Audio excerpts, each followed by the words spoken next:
We will be now having Professor Mohit Kumar Jolly of the Cancer Systems Biology Lab and Department of Bioengineering at IISc Bangalore.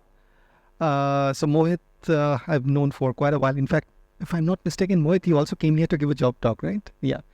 Unfortunately, we lost him to IISc.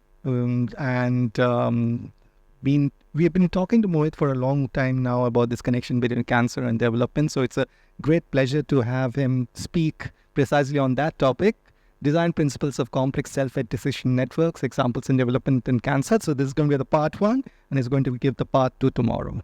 Thank you very much, Sitabro, for Shakti, Fernando, and Mithun for having me here. It's a fantastic lineup of speakers, and I'm also impressed by the diversity of students, the disciplines you come from, the institutes you come from. It's great to have you all here, and I think this is a great time to, as Sitabro was saying earlier, there is a critical mass of people around now who are thinking at this interface, multiple collaborations going on between different experimental and theoretical groups. I'm sure you'll hear more about them. So please feel free to stop me anywhere wherever there are any questions. What I'll try to do in the 2 parts today and tomorrow, today we'll talk about how you start from simple gene regulatory networks and then slowly build up the complexity to see how the dynamics and the behavior changes, of course, while keeping the biological context in mind.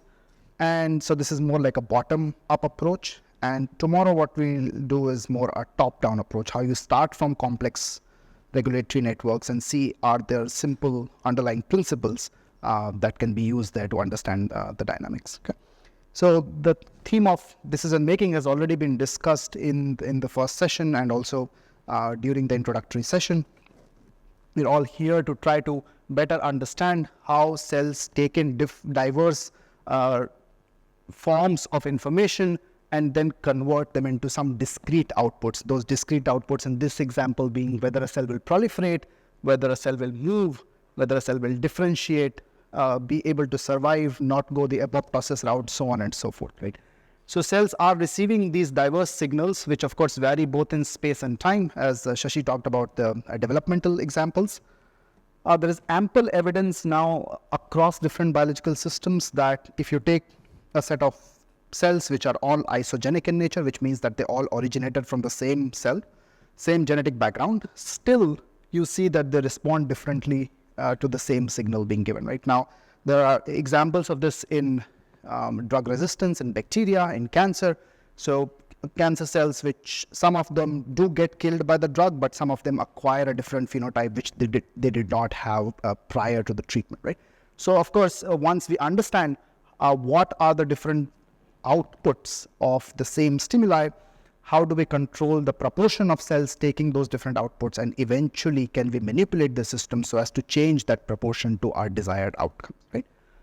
So of course this is an emergent property driven by interconnected complex networks, and we'll talk about some examples today. Many of you who come from biology background or may have read coming from physics background and have started reading more biology and cell biology kind of papers may have seen a schematic like this, usually towards the end of the paper, right? Now this is a great way to summarize, for instance, what the interpretation of those set of authors is in terms of the flow of information. So they may have done different perturbations, which then somehow is stimulating this set of molecules that is triggering down the whole set of cascade, eventually leading to this output, right?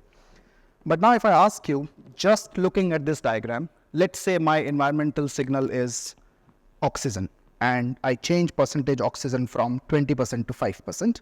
And the question I ask is, tell me how many of cells will proliferate, how many cells will die, how many cells will differentiate. This diagram alone cannot give us that information because there is a complete lack of any quantitative details that is present here, right? So what we do not have at all in this good first initial model, although not parameterized, not a mathematical model, but still a model in terms of a schematic, it is lacking time scales, it is lacking strength of regulation. So, is each of these phosphorylation reaction happening at the same rate? Are they happening in the same part of the cell? Are there spatial components involved? Is it direct? Is it indirect? What happens if you have 2 inputs coming on the same node? Is it an AND gate? Is it an OR gate? Is it a more complicated function than that? None of that information is present here. So in that case, what we tend to think of this system is a simple system where there's information flowing, and when we ignore all this complexity, that often leads to some major the assumptions that we are making here lead to some major misunderstandings in how exactly a system behaves. And when we start thinking about biomedical context, then those misunderstandings eventually lead to clinical impacts. I'll give you one example. In about 20 years ago, when people had identified that cancer cells have the ability to grow their own blood vessels, and the therapy that was in the clinical trials was called as anti-angiogenesis therapy, which means angiogenesis is the process of development of new blood vessels. And what this therapy was doing was stopping that process by blocking specific molecules. When this therapy was given to patients in the clinical trials, in some clinical trials, patients who received this drug started dying faster than patients who did not receive this drug. And it was only 10 years, 15 years later that it was identified that a major reason why this exact opposite response was seen in the clinic is because when you deprive cancer cells of oxygen, you are motivating them to move to other organs. You are triggering their what is called metastasis, that they would go on to different organs, usually using the blood vessel network which is already existing, right? So you're already seeing this complex system behavior here, this adaptive behavior here. The underlying assumption was they are dependent on oxygen. Let's cut off the oxygen supply, taken care of. But clearly there was another outcome which was worse than the outcome that they were already existing in, and that is what led to these consequences, right? So therefore, there are these assumptions that we often make here can have these consequences, which again, in the biomedical context, we should be careful about. So what we'll do today is we'll start with some simple networks, a simple 2-node decision-making networks, 2 transcription factors for the sake of simplicity, interacting with each other in different manners.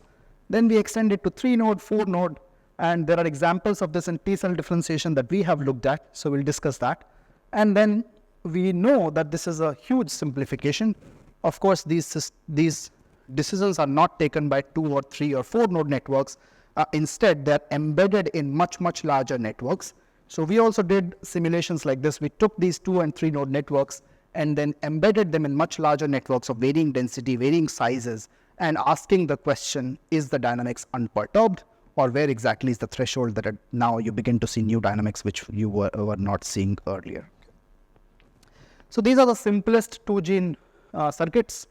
2 molecules inhibiting each other, 2 molecules activating each other, and then 1 molecule activating the other molecule inhibiting. Of course, you can have it in the flipped manner, but that doesn't change the topology of the network in general, right? So this is what we would call a double negative feedback loop, because both the links are inhibitory in nature. This is double positive because both the links are activatory, and this is what is called as a negative positive feedback. So what we'll discuss today is how do these systems work, what is the dynamics of these systems, and why are these systems designed the way they are. So why in specific biological contexts you see system 1 instead of system 2? What are the distinctive properties which the biological system needs at that juncture to make a decision or to move ahead, right? So before we go into details, let's generally think about negative versus positive feedback loop, right? So both these are examples of positive feedback loops at the end of the day, because here the product of 2 negative interactions is a positive interaction. So A inhibits B and B inhibits A. So if A is high, that will suppress B, and because B is not present, A will continue to be high. So effectively, it's a positive feedback loop, and so is this case. But this is a negative feedback loop. A is increasing B, but B is repressing A, right?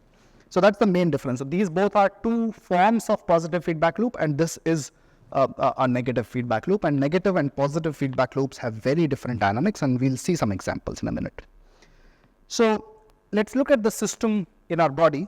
That it's a physiological example. Let's zoom out. Let's not look at a cell. Let's look at an organ or a system of organs and see how is our body temperature controlled. So we all know that our body temperature is maintained in a given range, and if it goes it crosses the range on either side. If it goes too high or too low, there are mechanisms to bring it back to normal. And when these mechanisms get disrupted due to various different scenarios, then is when you have, hyperthermia or hypothermia kind of examples. So here, let's say the body temperature increases.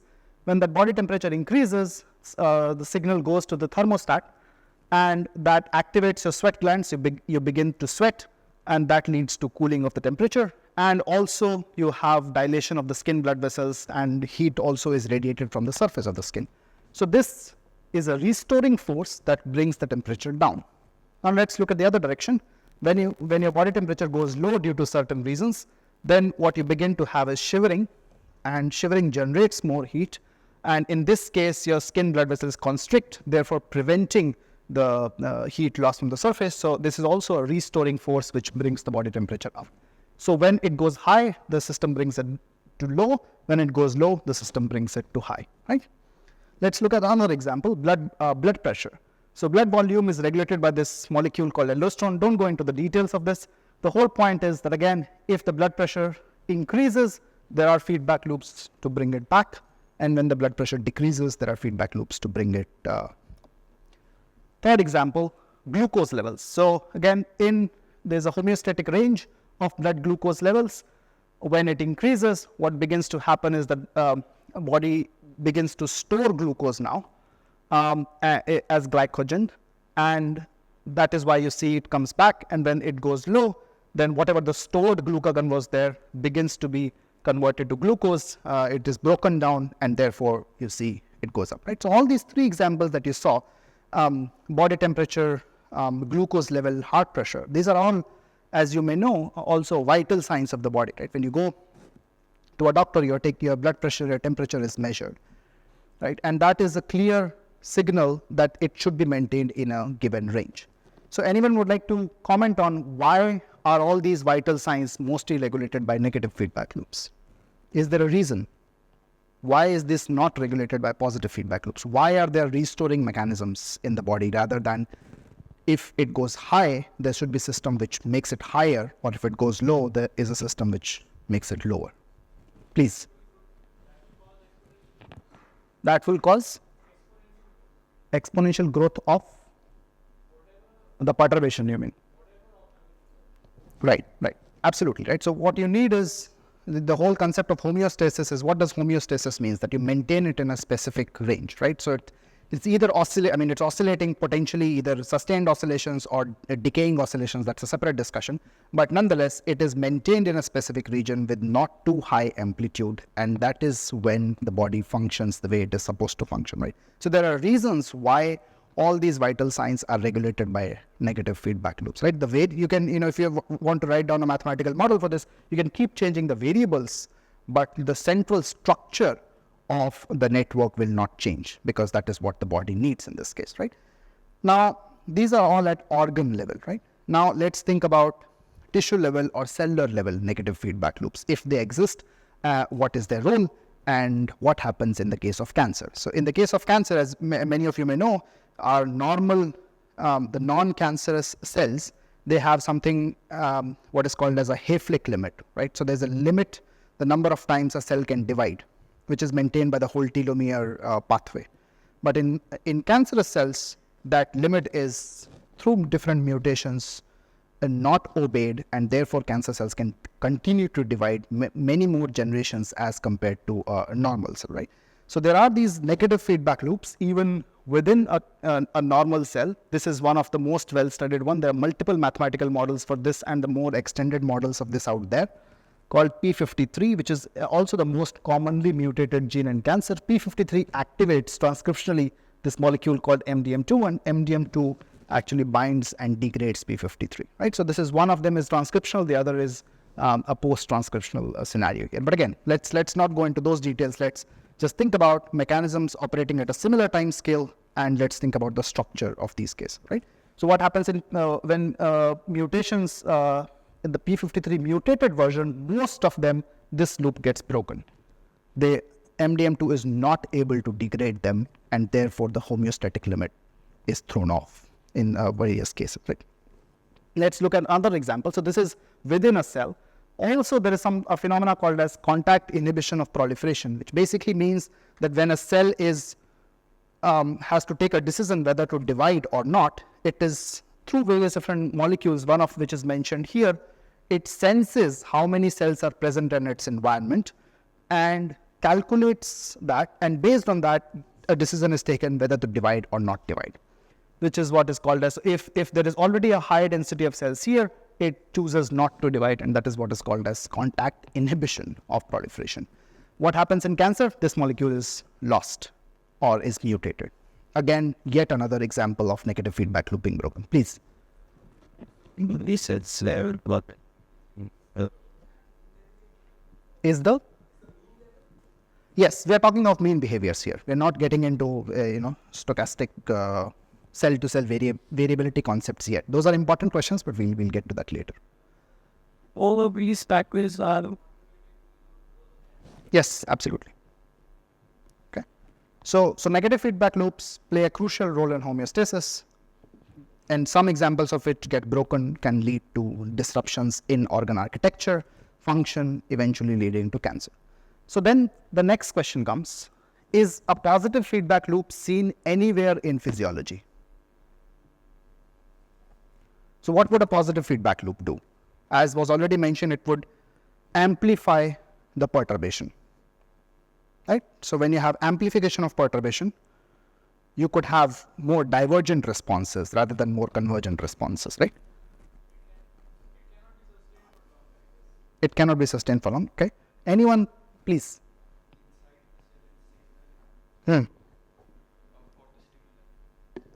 So, sorry, can you give the physiological example? For example, even in case of negative feedback loop, for example, when we want to say Right.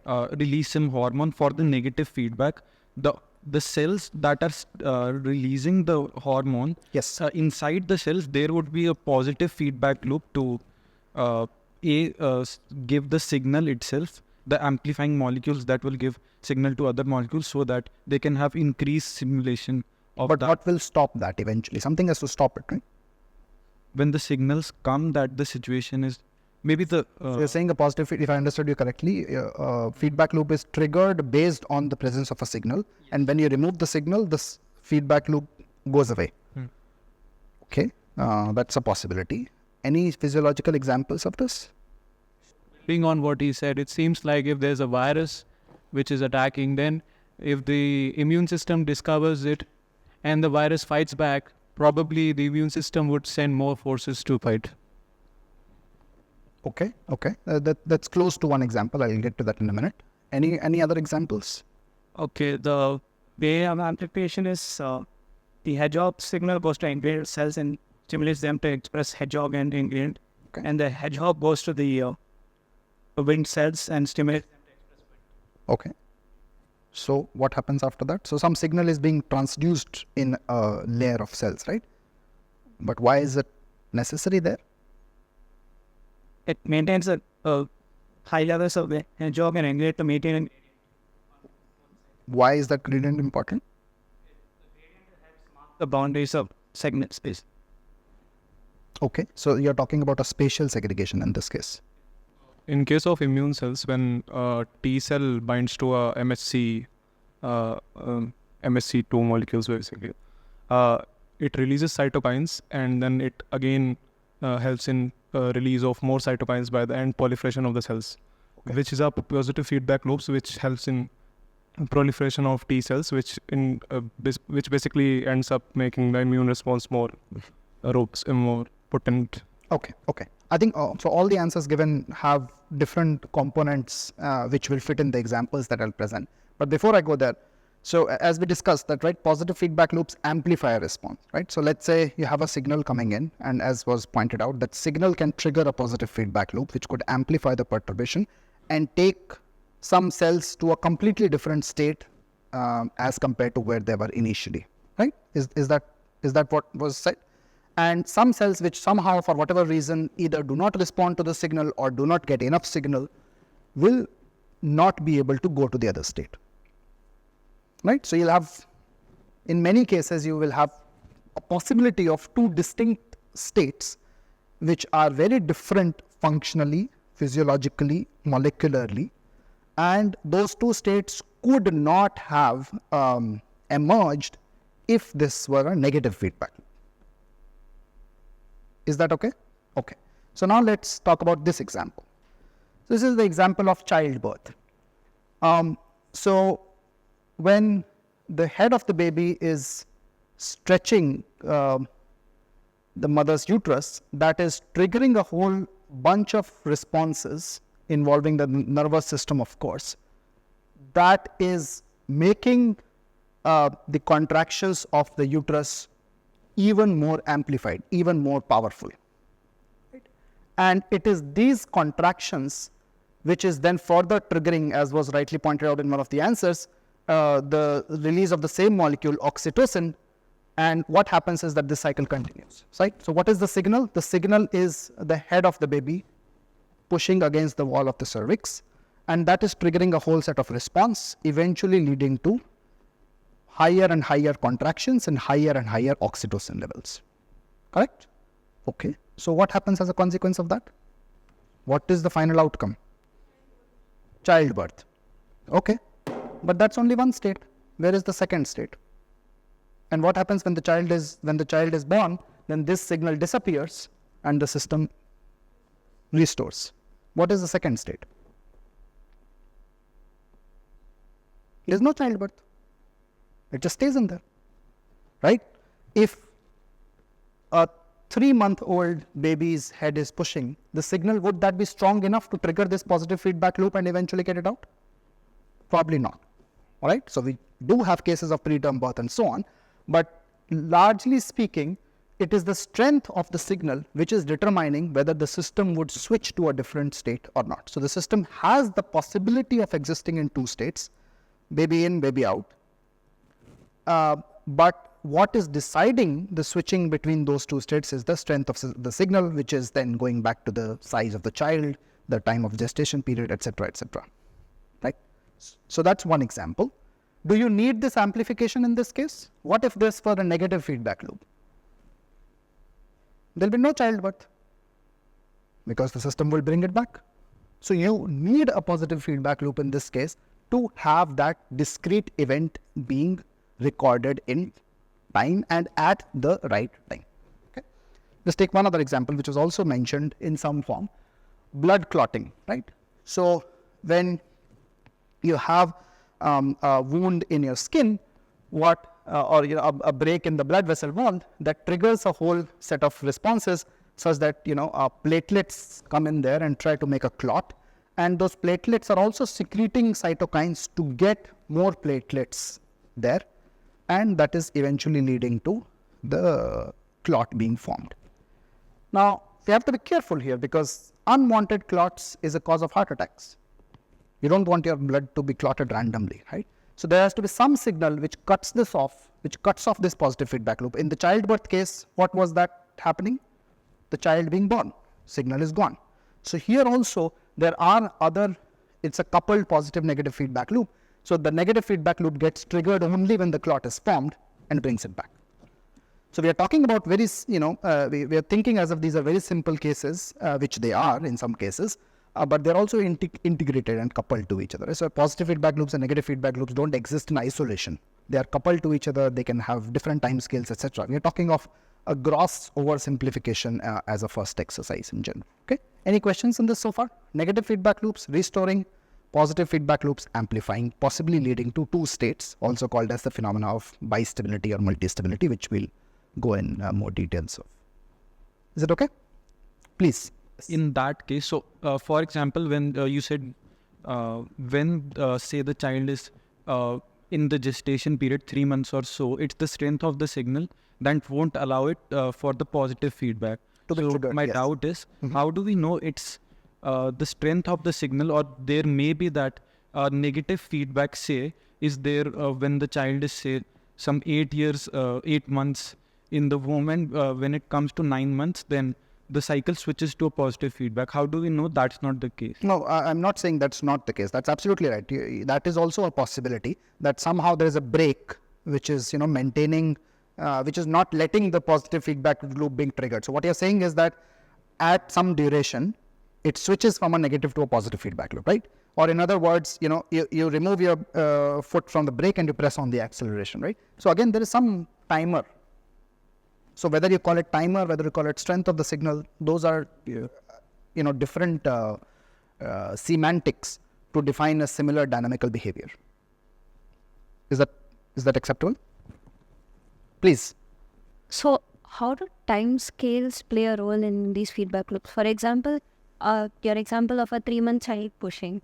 So, even like if it's a positive feedback loop, that like it will keep accumulating over time and oxytocin will keep releasing. But how does a time scale play a role here? Like over how long does this oxytocin have to be released for the effect to be noticeable or something? Right. So that's an important question, right? That where are these timescales coming in, right? What are the different events happening here? Release. Sending the signal to the hypothalamus. That's a very quick thing, right? Reflex actions. We all operate in that sense. Then there is oxytocin being released. Was oxytocin already there in sufficient quantity, or do new molecules have to be generated? That leading to traveling in the blood to the muscles of the uterus. This is seconds to minutes time scale. It's not more than that. So it's once it's triggered, it's a fast response, and then eventually leads to these two outcomes. Yes. External resources that the body has. Absolutely. So that will always put a cutoff to any positive feedback loop. Yes. So there has to be, otherwise the system will just not stop. So there has to be some discrete event which cuts off that positive feedback. Okay. All right, so let's come back to these examples again. Well, let's dig a little bit deeper now that we know how negative and positive feedback loops function. Let's see if those same concepts apply when you look at our two-dimensional dynamical system at the end of the day, right? So now, just to bring everyone to the same page, this is a central dogma of molecular biology. Gene gets converted to mRNA, which gets converted to protein, which leads to these different cell processes. And some of these proteins have the potential to alter the rate of transcription of themselves or of other genes, which is what is called as transcription factors, right? So what do transcription factors do? So let's say this A is a transcription factor, and this transcription reaction in absence of A was happening at some fixed rate, and in presence of A, that rate gets amplified 10 times. I'm just making up numbers. This is just an example. Okay. Or what could also happen is that A could reduce that rate of production of C to 10 times. Right. So if it increases, it's called a transcriptional activator. If it decreases, it's called a transcriptional repressor. Right. Which could be, again, you can draw parallels with the brake or accelerator in a car. Now let's say that A is an activator of B. Okay. So how many of you think that if I were to plot the levels of B as a function of the levels of A, it would be a straight line that passes from 0, 0. Is this correct? If A activates B, is this the right mathematical form or expression to denote that? Yes, please. It should be a step function. Okay. If it binds, then But in most cases, will the step come at A equals to 0? I don't. At 0, it will be 0, and just after that, it should become. Just after that. Okay. Basically, I think threshold. After a threshold of A, So that's then it goes to. Why would that threshold exist? To be able to make sure that there is no false positive. Basically, if A comes after a certain threshold, then only B gets activated before, so that there can be basically you can determine whether the signal is robust and if the action is really required. Right. So you're answering it from a design principle perspective, that why would have system chosen this? Okay. Can you try to go at a molecular level? Why would there be a threshold? Molecularly, say if one molecule gets released, then even one molecule will start accumulating a positive feedback cycle. Okay. And then it won't stop. If there is a Again, that's a design principle answer. I'm asking a molecular answer. So, okay, think of any transcription factor. Can all of you name some transcription factors here? P53, okay. P53 is a transcription factor. How many targets it has? 5, 50, 500, 5,000, 50,000.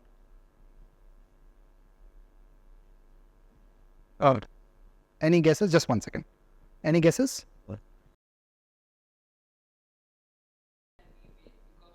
Other factors. So if there is A based on the based on some positive feedback of other targets of the for example P53, then it can also affect the activation of B, for example. So Okay. only if the extent of A is such a way that it's been produced by effect of B, then it should have a threshold, because there might be a minimal level of A always in a cell. So only if the extent of A is so high that then it can have a positive feedback. Right. So that's getting closer to a molecular answer, right? Please. Okay. Because molecularly, let's say A is a system, B is a system. Both of them have C as a complementary part, but A requires 2 molecules of C, whereas B requires 3 molecules of C. Now that is what threshold does. So yeah. So that's the design principle answer. So okay, what is happening here? A is a transcription factor. Where is B? B is on the DNA. And transcription factor is going and binding to the DNA, right? Is the DNA just sitting idle waiting for A to come and bind? There are various other things happening, right? And is the binding sufficiently long enough that it can recruit RNA polymerase and transcription can happen? Please answer. What are the fundamental limits on how many transcription factors we can have? Why would we have a threshold? Yes, that's molecular reason for a threshold, right? So there are all these processes that have to happen, each of which is a stochastic reaction, each of which may or may not happen in the time step, that time interval that you are looking at, and therefore you would need threshold levels of A to ensure that those events all happen at an ensemble level, and you could trigger the increase in production rate of B. RNA polymerase can come, it can stay there, it can increase the rate of production in presence of A, right? So that's one thing. So you would need a threshold. What about this part? Will there be a saturation or no saturation? Will there be a saturation? Why? Please, sir. Right. And there are only so many A molecules. Both of them, right? So there will be a saturation. So this graph is wrong in 3 manners. A, it will not pass from 0, 0. Then it will not be unbounded, and it will not be linear. Is that correct? Right. So basically, in general, what people have observed is that you get a graph something like this, which to many of you may remind of bacterial growth curves in some sense, right? So there is the so-called lag phase, then there is a growth phase, and then it again sort of saturates. Right? And the slope of this curve determines how strongly A affects B. So if A is affecting B very strongly, then you will begin to see the function getting more and more steep, and basically tending close to a step function eventually. Now what happens if A represses B? How will the graph look like then?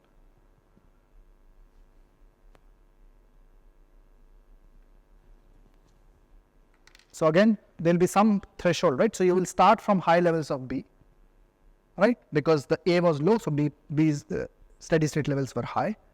And then in presence of A, you will begin to see a decrease, and then again it will saturate. Is that correct? So some function like this is what is often sort of reported in the literature. Okay.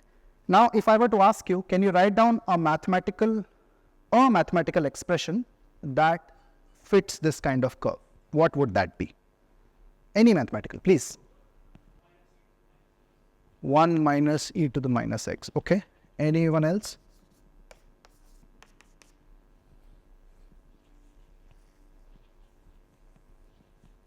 You can tell for either of them, either the top one or the bottom one. We can easily get the other one. That's not an issue. You can just normalize it to 0 to 1 and then subtract 1.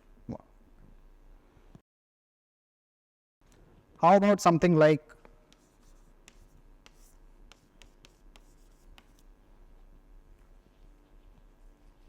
x square over 1 plus x square. Would this fit the top? What happens at very low levels of x? What is the value of this function? 0. At very high levels of x, what is the value of the function? 1. Right? And then in between you would see a sigmoidal increase. Why sigmoidal? Because there's this clear non-linearity which is present here, right? So this is what is called as Hill's function. It was identified by someone called Hill. And there are again some justification given for which I'll just go into in a minute. Some justification which is often given for why these kinds of functions may have a molecular basis, right? So that is the following. So let's say you have, let's go to the elementary reactions. So there's a transcription factor which is binding to DNA. There's some forward rate, there's some backward rate. Let's just replace with A and B. I'm sorry, these are the same names, don't get confused. But nonetheless, AB is the bound molecule and you have transcription factor and DNA here. Now, if you were to write differential equations for this, the rate of change of AB as a function of time is just the forward reaction Kf times A times B minus the backward reaction Ki times AB, right? And what about dA dt and dB dt? It is just the minus of that, because the minus Kf times AB plus Ki times AB, right? Now, we make an assumption. What is the assumption? That the DNA and protein binding, the DNA transcription factor binding happens much faster as compared to actual transcription. Now, if you make that assumption, you say the rate of change is 0, you equate those two terms, you get some term K equivalent, which is basically AB times A, AB divided by A by B. Okay, so what you have here, you have basically the fraction of DNA that is bound. You're trying to get the fraction of DNA that is bound, right? So what would be the fraction? That fraction would be bound DNA divided by unbound plus bound DNA. And because you have AB in terms of B, which you just calculated on the last slide, you could replace that, you could do the arithmetic, and you get a term which is like x over some constant plus x. You can set the value of that constant as 1 just for simplicity, right? But here we wrote down something x square over 1 plus x square. So where does that come into picture? So now instead of one transcription factor molecule, if you have multiple of those molecules, so you get, you have the first reaction TF plus DNA binds to TF DNA, and then this one will bind to yet another molecule of TF and give rise to 2 TF DNA, 3 TF DNA, etc., etc. Now, if all these reactions are fast enough, basically, what you're saying is that as soon as this gets formed, there's a high tendency to bind to another transcription factor to find this complex. You could eventually get. So, what you would have here is something like this. But again, if you're ignoring this, which basically means that the single bound complex does not exist because the rate of forward reaction is so high that it eventually goes to that, right? So this is an assumption. There are again some molecular justifications for that which is available, but binding of one molecule can somehow change the structure in such a way that binding of the other transcription factor becomes much easier, or the transcription factor itself forms a dimer and then goes and bind there. So there are multiple of those explanations which are available, and again in some systems these have been seen in general. So again, this is just a graph showing that as you increase the value of n being the exponent here, you begin to see more like a step function response if you increase it all the way to 50, right? So for x square, you see a sigmoidal, but eventually as you increase the non-linearity, you begin to see a step function like this. Okay, so now this circuit, these two molecules inhibiting each other,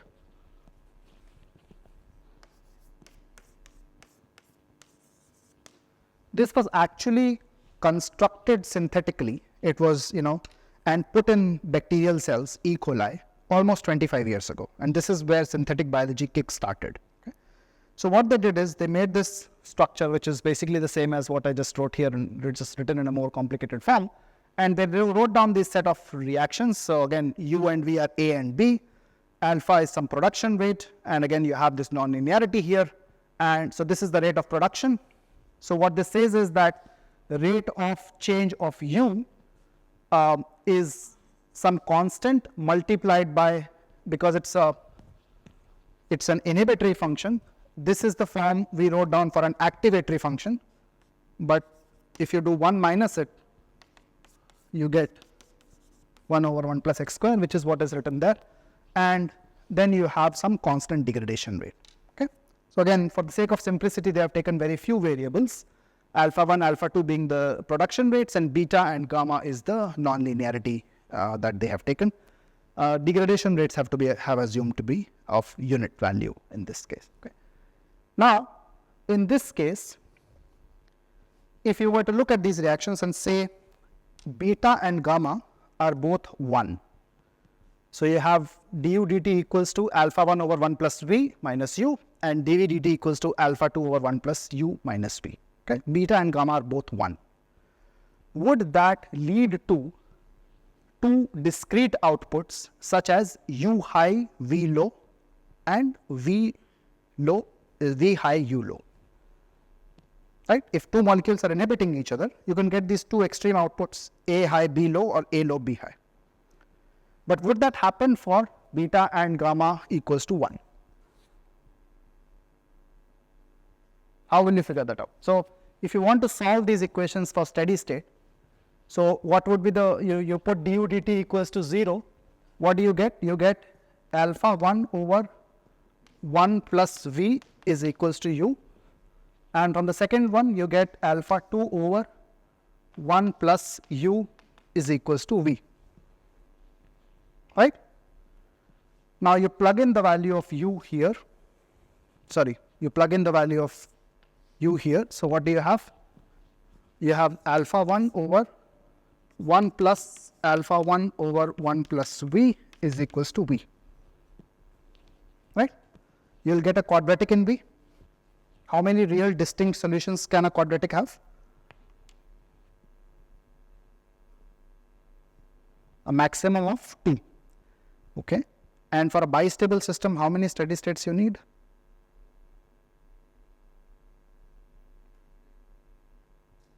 2, 3, 4. 3. Why 3? There has to be an unstable state in between. Right? Between every two stable states, there has to be an unstable state. So clearly, if beta and gamma are both 1, you will not get bistability. You will not have this mutual exclusion being drawn. U and V will coexist at some values. So clearly, if you have a circuit, that doesn't mean that every single value will give you those outputs. So this is the analysis that they had done. They had shown that, as you keep increasing the value of beta and gamma, there are larger and larger regions in this parameter region of, in this phase plane of alpha 1 and alpha 2, where you get bistability. Because the higher the nonlinearity of the system, the more the likelihood that you would get, these two distinct solutions eventually in that entire parametric space. So they constructed the system. What happened after that? Now here, again, let's not go into details. Just think about this as signal 1, this as signal 2. What is signal 1 doing? It is activating A. So it is trying to push the system to A high, B low state. And what is the other signal doing? It is trying to push the system the exact opposite way. Okay. So you start from, and these are just different bacterial strains, and these are control cases where this system was not working because they did not put in the feedback loop, they put in only one side of it. Okay. So here you can see the system as a function of time. You could push the system to this state where, again, they're measuring one of the molecules, let's say A. So A is high. When you remove the signal, because this is a stable state, the system will stay there. It stays in that A high state. And you need another input to push the system back to an A low state. And again, when you remove the signal, the system stays there. Right? So this is clearly a property of bistability, that you see that the system could stay in a state, but also under perturbations, you can switch states. So you could have two distinct states in which you could toggle, and that's why this is called a toggle switch. You could push the system back and forth between two distinct states. Right?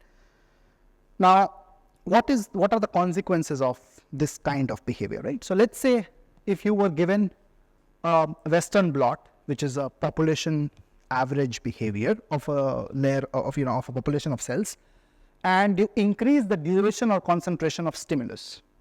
And what you see is that the protein levels increase. But now if I ask you, is that happening because in every single cell, the proteins are increasing, the protein concentration is increasing slowly? Or is it that some cells are switching to a high protein state and the others are not? And what is increasing as a function of duration or concentration is the percentage of cells which have switched, right? So here you see whatever, 10, 20 shades of gray in between, and here you only see black and white, and what is controlling is the percentage of cells which are in black state or white state, right? So this can have very different responses. This is what would be allowed by a bistable system, because you have two discrete states. This is what is a monostable state. You are just continuously increasing the rate of production, and that is why what you do not see is this splitting of population structure and then again merging of them. So when they did the experiments, they found exactly this, that at earlier time step, all cells are in state 1. This is a histogram of cells, so flow cytometry. At some other time point, say 4 hours, when at an what you see is that this peak splits. Now you have a set of cells here. Within 5 hours, you see a large proportion of them switch, and within 6 hours, everyone has switched. So what you not see is, a constant just moving of this distribution. What you see is splitting and then merging of this, which is very, very typical of any bistable system, right? Now, what are the consequences of this? Why does it matter in this case? So again, I'll present one example. This is in the context of bacteria. So when this has been seen in many, many bacteria by now, that you take a bacterial population and you increase the dose or time of the antibiotic that you are giving, and you hope that all cells eventually die. No matter what antibiotic you take, no matter how much time you take, some cells are always left behind. And when you regrow the bacteria, the entire colony, using those some cells which are left behind, and redo this experiment, you again see the same behavior. And you can repeat it over generations and generations, and the dynamics does not change.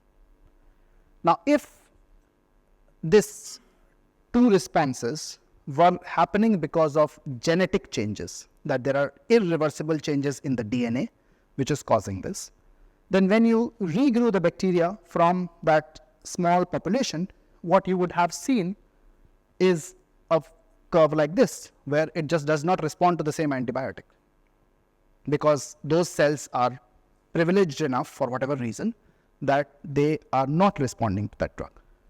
So the fact that you see the same dynamics repeated again and again clearly argues that it is not genetic in nature. It is instead phenotypic in nature, that despite having the same genetic background, you still see two discrete outputs.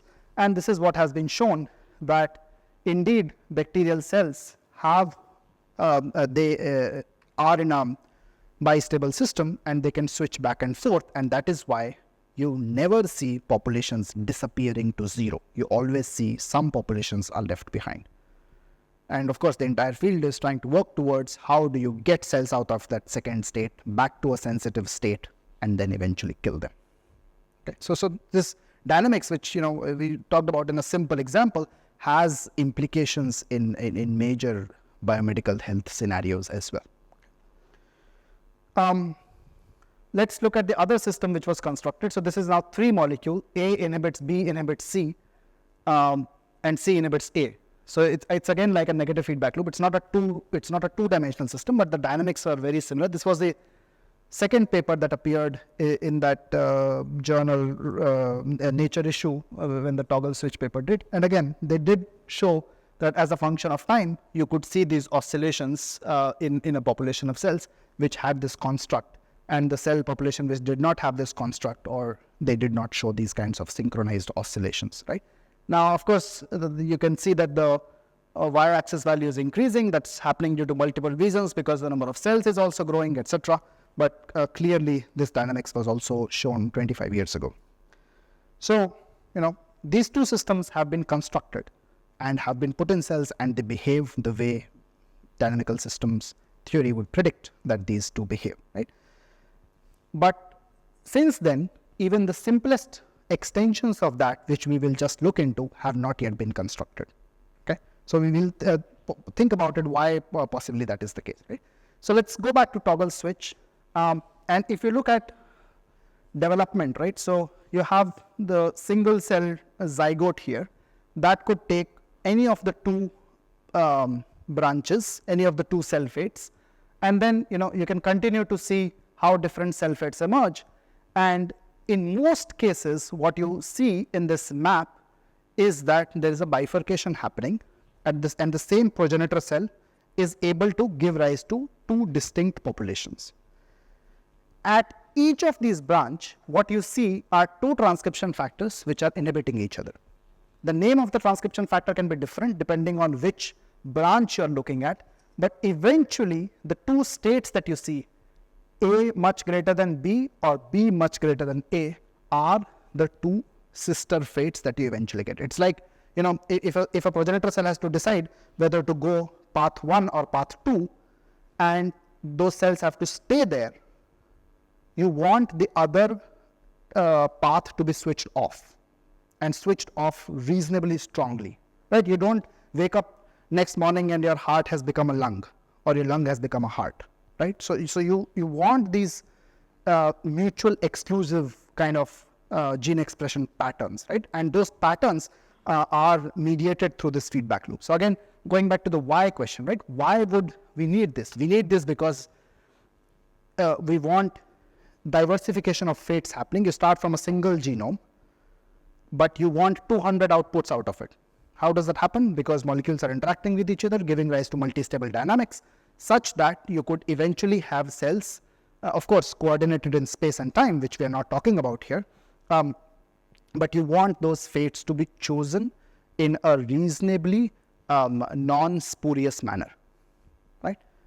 Now, when there's an injury, a major injury, so there are these so-called adult stem cells that many organs of our bodies have, which have the capability to then act as these progenitor cells and give rise to all the other cell types. So there is backup being maintained here, but that backup does not come at the cost of interfering with cellular decision making, which is needed during development.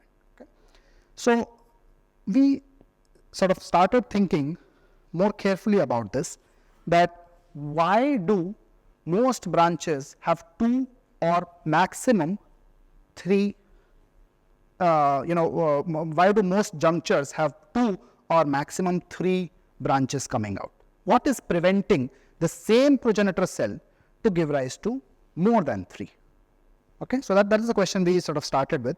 This is just more explanation of toggle switch. We have already sort of discussed that. You could write down these set of equations similar to what I wrote down here. You could just add more variables to increase your parameter space. So there's a rate of production, there's a rate of regulation, and then there's a rate of degradation. And again, these are the null clines, how A changes with B, how B changes with A. This is the unstable state, and these are the 2 stable states, A high, B low, and A low, B high. Okay. This we've already talked about, that it's not always bistable. Now, if this was a double positive feedback loop, right, so this equations would change. Instead of B naught, you would have B in the numerator because it's 1 minus this, and these null clines would also change. So if both of them activate each other, you would also have 2 states, but those 2 states would be both low or both high. But if you have both inhibiting each other, you get these 2. So, right? So toggle switch is not the only bistable scenario. You do have other cases of bistability, but in the cases of decision making, you want toggle switch because it allows for stable cell-fate decision making, which sort of progresses in time. Okay. So again, many of you may have heard of this, or I'm sure you'll hear about this a whole lot in this workshop. This is what is called as Waddington landscape, which was drawn by Waddington in 1940s at that time, when we did not know what DNA is, we did not know what genes are.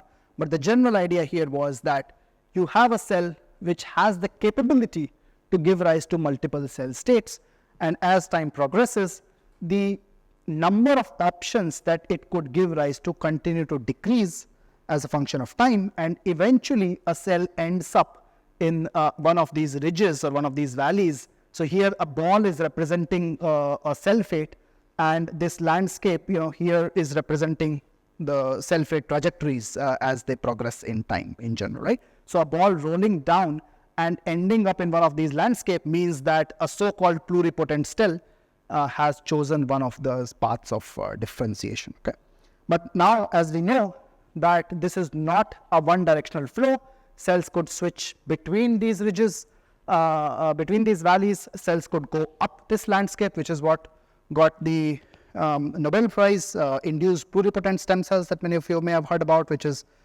making major strides in regenerative medicine at the moment. So cells can change their identity in a reversible manner. It's no longer irreversible as was initially thought of.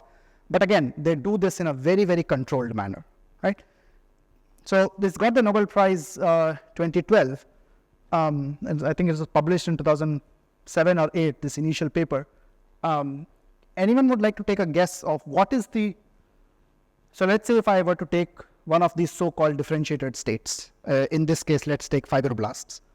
And you take fibroblasts and you give whatever perturbation you have to give to it and try to make it a stem cell. What is the success rate? Any guesses? Please. It's less than 0.1%. It's that bad. Okay. So clearly, again, let's go to the why question, right? Our body has been designed in a way that you can push it, but you would need really, really hard to, push it back to that extent in some cases. So clearly, this is a very open area of research. If you want to make, just 1 second, fibroblast to neurons, fibroblast to kidney cells, etc., etc. These are all open questions in the field. What exactly are those networks? What is the dynamics of those networks? How can you, eventually convert this into what is called regenerative medicine? Please, all the concepts of dynamical systems are directly applied there. Yes, please. So, for one, the success rate is very low. And once a cell has been converted to, let's say, a pluripotent state, is it true pluripotent as it was in the, let's say, embryonic stage, or is it some sort of partial pluripotent? It's not like partial. That's why they used a different terminology for it. They didn't call it embryonic stem cells. They called induced pluripotent stem cells. And so once, so let's say we take some fibroblast cells, right, we induce pluripotency and convert it to some, let's say, muscle cell or something. Sure. How different is this muscle compared to a normally differentiated muscle cell? Are they physiologically the same? So that's a very good question. I think some functional properties. So the first check is the molecular expression, right? Whether whatever state you have gotten is a molecular mirror of what a muscle cell should be. So you choose your favorite markers and you show that yes, it is similar enough. The next check, as you rightly pointed out, is the functional check. And their efficiency goes down even further in the sense that cells may be showing the marker but not functionally active. So the 0.1 I think includes both of these steps in that sense. I don't know the exact distribution of where it fails. Thank you. Please. In most of the examples, no. In fact, I'm going to talk about examples where it's not toggle switch. Just a minute. Success rate for trans differentiation. Sorry? What's the success rate for trans? That's a good question. That depends on which pair you're talking about. And again, I think again that the whole concept of trans differentiation is not extremely well defined. The point is that it does not go all the way to being a stem cell, but it goes maybe partially up somewhere and then goes there. Now, how do you set that boundary? Right? How many steps you have to go back? Would you call it trans differentiation versus de-differentiation? But the success rate is again not more than 5% to the best of my knowledge. I may be wrong. Maybe there are more developments. I've not followed the literature. Okay. So I'll present two examples, one today and one more in detail tomorrow. So we did look at T-cell differentiation, which actually a T-cell could give rise to at least 4 or 5 different states. Okay, the same T-cell, you give it different cytokines, you get these different states. People do these experiments on a regular basis. This is CD4 positive T cells. Okay, so one of the cases where we found enough literature to construct this network was these 3 molecules which inhibit each other. So instead of a toggle switch, now you have a toggle triad. Okay, 3 molecules. These are all transcription factors. TBET, again, let's not worry about the names. Let's call them A, B, C. But let me just introduce them once. So TBET drives this TH1 phenotype. GATA3 drives TH2 phenotypes. ROR gamma T drives TH3 phenotype. TH17 phenotype. Why they are called 1, 2, and 17 is based on the interleukins that they secrete. Interleukin 1, interleukin 2, and interleukin 17. Does TH3 exist? I don't know. It may exist and has not yet been found out. Does that mean that 16 exist in between? I don't know. Maybe there are more and more papers coming out identifying. Now there's TH22, TH23, etc., etc. Okay. Nonetheless, let's start with this simple case. 3 molecules inhibiting each other. And what we know experimentally is that these 3 states exist. A high, B low, C low. A low, B high, C low. A low, B low, C high. These 3 states exist. It has been shown. Okay. So the question we were asking is, can this dynamics explain these states? Or in other words, what are the states that you get when you simulate the dynamics of this network? Now, what we do not have is the exact parameter value of these interactions. So what we did here is we wrote down very similar ODEs that what you have been seeing so far, and simulated the dynamics of this over a large range of these parameter sets which were chosen from a biologically relevant range. So we don't know the exact half-life of a protein, but we know the range of half-lives of proteins in mammalian cells. So you could choose that range and say that I'm going to sample my range of half-lives from this. Similarly, you can do this for production rates and so on. So when we do that, so what you have here, what are the inputs? The inputs is the topology of the network. Topology means just the interactions that you just saw. You could define a parametric space, and what you get is an ensemble of kinetic models, and for each parameter set you can start from multiple initial conditions because you could be in a potentially multi-stable region. When you do that, what do you get? What we see is the following. When you take, we did this for 10,000 parameter sets, and for each parameter set we started from 100 initial conditions. Okay, so this is 10,000 cross 100 simulations done. Each row is a solution of the system. So each row is a virtual cell which has slightly different kinetic parameters than the other row. And then you take all the parameters, all the solutions, and then you basically normalize it on a scale of z-score, so -3 to +3. Okay. Now what you see here, if you plot this in silico heat map, is that there is this whole bunch of solutions here. Red is high and blue is low, where A is high, B and C are low. This whole bunch of solution here where C is high, A and B are low, and this bunch of solutions where B is high and A and C are low. So you get these phenotypes as a consequence of these cases. And you also see predominantly this system is monostable. 50% of the parameter sets lead to only one state, but you do see some instances of bistability and tristability as well. Let's quantify further. How many solutions lead to these states where one is high? So the capital letter indicates that that gene is high. So either C is high or B is high or A is high. This is the most dominant behavior. But in addition to that, not too far behind is two molecules being high simultaneously. And what you do not see is all low or all high, right? So you only have 3 variables, and if you classify them into high and low, you get only 8 possible states: all low, all high, single positive, and double positive. So all the 3 single positives is still the highest, followed by double positive, followed by this triple positive or triple negative. So you get these states, but in addition to this, you get these hybrid states as well, right? So you could switch from state B to state A by going through this hybrid state, and similarly all these other possibilities exist. We showed that these states could coexist. So you look at the most frequent tristable states. It indeed is the combination of those 3 states. Most frequent bistable states is the combination of any of those 2 states taken together, etc., etc. And then the next question we asked was, how unique are these properties to this structure? So let's say if I were to take this structure, A inhibiting B, and now if I convert one of these links to activation, do the properties change? Right? So you could do these perturbations. There are, I think, 13 or 14 such non-biological hypothetical networks you could generate. And what are the properties of a toggle triad? The properties are that all high and all low do not exist, or very low frequency. All three single positive exist at a similar range.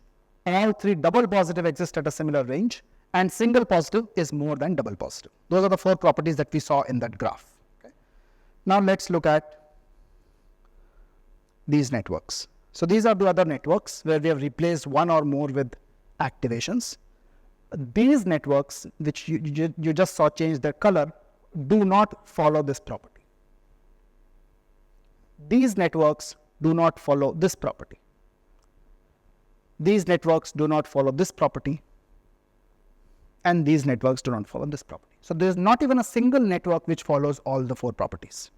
So clearly, the dynamics of that, or the graph that you saw, that all low and all high are very low, there are single positive states and then there are double positive states, and single positive is more than double positive by approximately 50%. None of the other 3 node networks follow this property, suggesting that these dynamics are unique to this particular topology. Okay.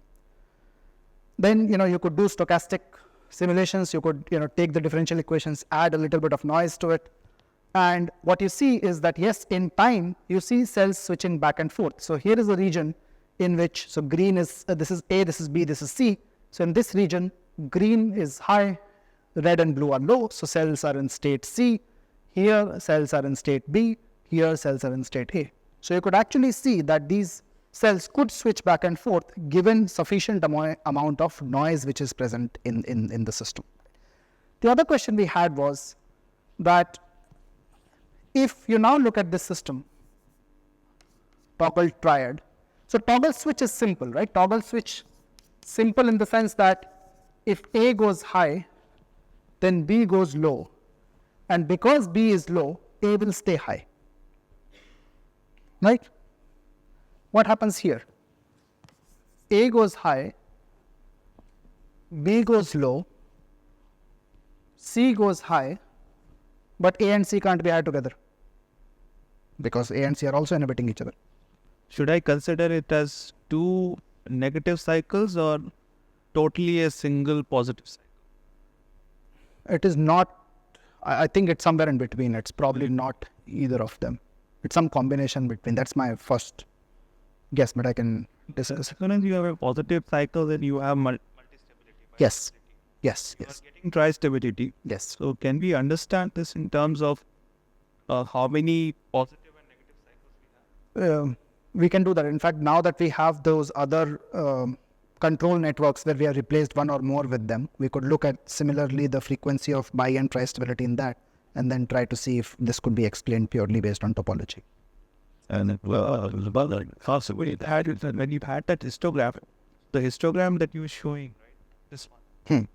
So essentially what you're saying is that you've looked at the parameter space in an exhaustive fashion, or largely exhaustive fashion, and the histograms is showing how often you see Yes. these as the steady states. Yes. of the system. Yes. Thanks.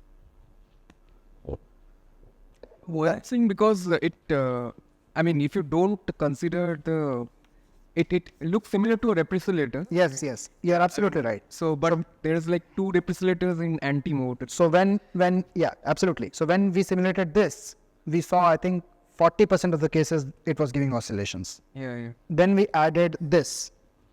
It came down to 20, 10, 1. So the oscillations die down very, very quickly the moment you add the other cycle. So, is there anyone, like, I don't know, as in analytically, can this be kind of? It can be solved. I mean, we have not done it, Oh, okay. but this is absolutely right. I mean, this is an open question that how does it change? And also what Arijit was asking, how do you treat this as a combination of cycles, or coupled cycles, or decoupled cycles, and so on? And also one thing that the histogram that Yes. KVS Yeah. Can anywhere this be related to XOR gate? I mean, if all the proteins kind of, let's say, activate some other protein maybe. So you're seeing like when all the, like, you are not seeing, when you're not seeing proteins which are like all are active. And Yes, that last one is not, yeah, and if all are active, that is also like the chances are very low. But when all are inactive, that are chances Yes. also very low. yes. So is it like similar to what an XOR byte? No, I don't know that. So maybe I'll need to understand that. Yeah, I mean, let's say these, I don't know what these proteins are, but let's say there are 3 proteins A, B, C. A, B, C, yeah. Let's go. Yeah, so so basically, if you have both A, B, C, both as active, and it gives a low output. Right. Oh, XOR gate. You mean? Yeah, XOR. Okay. Yeah, Yeah, yeah. right. So, and if both are low and if all are low or if all are high, Right. then you get a don't get. I mean, Yeah. So that is what you're seeing actually. Yes. In this case, you could simplify it to that Boolean logic being followed at all nodes. Okay. So then we ask this question. Then if the system is so frustrated that it's hard to get a steady state out of this because they both also cannot be high together, then how do you get this output, right? So then is when we started looking more carefully at the parameters, because the topology here seems to be insufficient to tell which output you'll get. So you need to look at the parameters. So basically, non-dimensionalized the system, we identified this parameter which is basically telling you the link strength, right? So again, if you go back to the Hills function, so G by K, the G is the production, K is the degradation, H naught is the threshold. So H naught by G by K is basically a measure of how much normalized levels would you need of a protein to be able to inhibit the other. So that's non-dimensional. Lambda is basically just a fold change, and N is the non-linearity of the system. Okay, N and lambda have no units. So when you take this, you take all the parameters in which you found A was high, B and C were low, and you calculate the values of those cases in each parameter set, and ask, one scenario in which this could happen is that you have A high, B, C low, is that when A is inhibiting C much more strongly and A is inhibiting B much more strongly than B is inhibiting A or than C is inhibiting A. If this condition is satisfied, then B and C would go very low, and because they will be low, they'll not be able to inhibit each other as strongly because they are perhaps lower than their own threshold. So this is one scenario in which this frustration could potentially be resolved. So that was our hypothesis. So we took every single parameter set and asked that in every single parameter set that gave us monostable this state as the output, when is this condition satisfied versus when is this condition not satisfied. Okay. So the answer we got is the following. Indeed, in 90% of the cases, this condition was true, and 90% of the cases this condition was true. And as you can see, between B and C, there was no major asymmetry. B and C were inhibiting each other to relatively equal levels. Whether that was strong or weak is a separate discussion, but there was no strong bias that was happening in this case, right? And we also saw that those 90% and that 90% was largely overlapping with each other. So basically, you need A inhibiting B being stronger than this, and A inhibiting C being stronger than this to be able to get that. What happens in remaining 10% of the cases, we have not yet analyzed. Okay. Now let's take bistable combination where C is low in both of them, but A and B switch. Now let's see what is a possibility. So if C is low and A and B are switching, one possibility is that A and B cannot, there cannot be a large asymmetry in this because then you will not be able to switch. But C, the poor guy, is being low in both the cases. So this has to be strong and this has to be strong as compared to this. You could only compare in pairwise. You can't compare across pairs. Right? Yes. So lambda is the function. Lambda is a fold change. So the function that is written is something like, you know,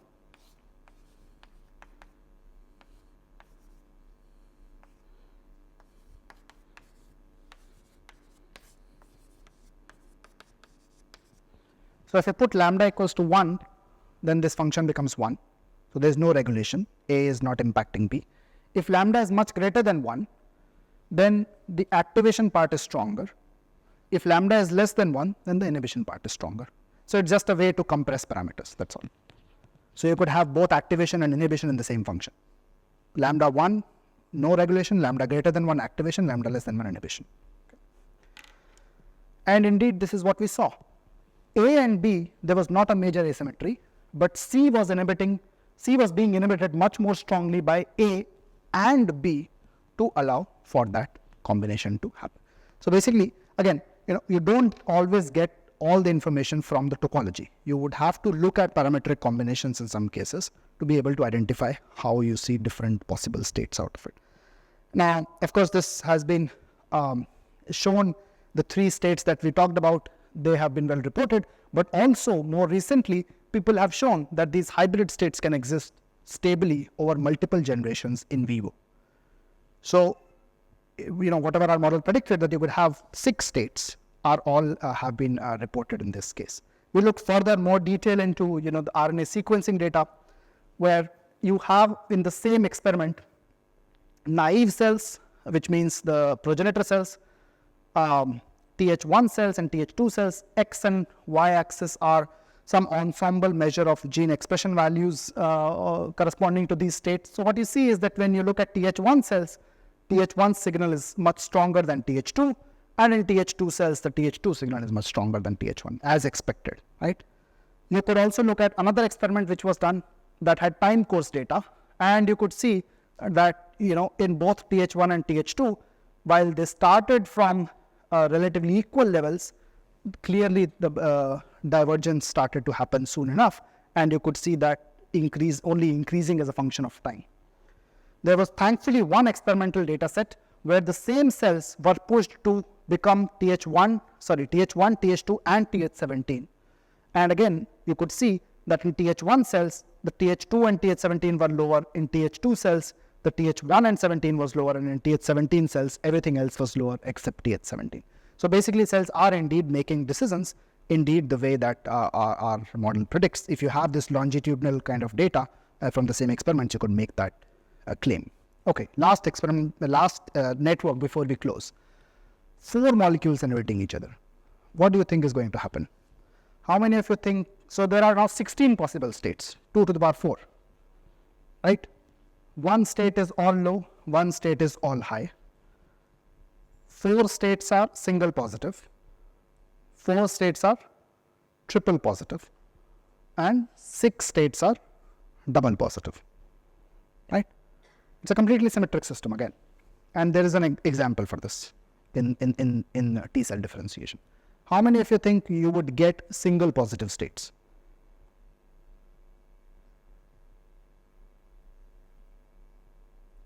You would get single positive states. Some single. What percentage? Approximately, give me a ballpark number. So in the previous one, I think single positive was around 55% and double positive was around 40, if I remember correctly, somewhere of that. The difference was not very high. So here you are saying 30. Okay. Anyone else? Sorry? 25 to 30%. All single positive put together. And what will be the remaining 70%? Double positive, triple positive, both.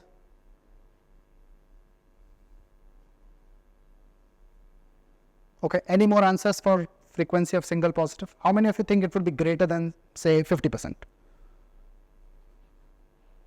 Greater than 50%, okay. 50 to 30. They're using the same strategy to simulate. Sample large parameter set, simulate. 30 to 10 or 10 to 30. 1 to 10. Less than 1%. The answer is 1%. You don't get single positive states at all when you look at this network. What you get is all double positive states. Too high, too low. Why? We don't know. But this is what the results you get. So the way we are interpreting this is that if a cell has more than 3 choices to make, it cannot take that decision in a single step. It first eliminates 2 choices, as if it was playing Who Wants to Be a Millionaire or Kaun Banega Crorepati. Eliminate 2 choices and then go to the next step. And probably that is why we do not see more than 2 or 3 branches coming out from the same node. So the next question we asked is, okay, maybe this network cannot give us. Let's look at any other 4 node network. Okay, so you take this network and let's say if you represent this network as a matrix, as a 4x4 matrix, and each element of that matrix, row is the source, column is the target. Each element of that matrix can be +1, -1 or 0, activation, inhibition or no regulation. You could have how many possible networks? 3 to the power 16 networks. -1, of course. None of those networks give single positive states as the most dominant one. So it's not just this network. It looks like none of the 4 node combinations is allowing cells to make that decision in a single step. Then again, we did similar analysis. When in whatever limited number of cases you do get single positive, what is the condition? So the condition is, of course, very straightforward, that D is inhibiting others much more strongly as compared to vice versa. D inhibits B much more strongly, D inhibits A much more strongly, D inhibits C much more strongly. What if you have this combination? D is high, A and B are switching. So again, you can figure out the scenarios that A is switching, so A and B cannot be much higher because they're switching. C is constantly low, so C is always inhibited more strongly. And similarly, you can make up other combinations and get these kinds of conditions.